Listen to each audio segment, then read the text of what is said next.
দক্ষিণী সিনেমার জনপ্রিয় জুটি রাশমিকা মান্দানা ও বিজয় দেবারকোন্ডার বিয়ে নিয়ে এখন বলিপাড়া থেকে কলিউড সর্বত্রই সাজ সাজ রব। আগামী ২৬শে ফেব্রুয়ারি রাজস্থানের উদয়পুরে এই তারকা জুটির ৪ হাত এক হওয়ার গুঞ্জন যখন তুঙ্গে, ঠিক তখনই রাশমিকার সাবেক বাগদত্তা রিক্ষিত শেঠির ঘনিষ্ঠ বন্ধু প্রমোদ শেঠির এক মন্তব্য নতুন করে বিতর্কের আগুন উস্কে দিয়েছে।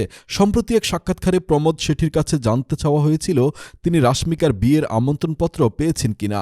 এর জবাবে হেসেই উস্কানিমূলক মন্তব্য করেন তিনি।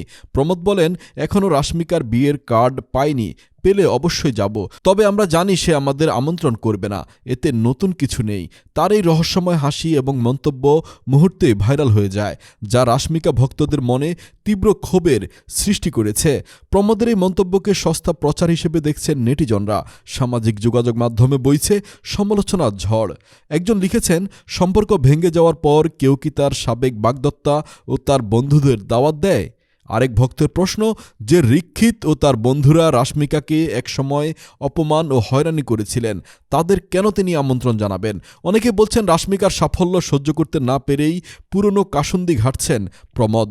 উল্লেখ্য, ২০১৬ সালে কিরিক পার্টি সিনেমার মাধ্যমে রাশমিকার অভিষেক হয়। সেই ছবির নায়ক রিক্ষিত শেঠির সঙ্গেই তার প্রেম ও ২০১৭ সালে বাগদান হয়েছিল। কিন্তু বয়সের পার্থক্য ও বোঝাপড়ার অভাবে ২০১৮ সালে সেই সম্পর্ক ভেঙে যায়।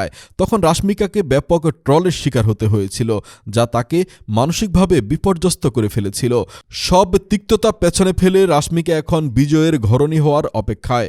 গত বছরের অক্টোবরে হায়দরাবাদে গোপনে বাগদান সেরেছিল এই জুটি।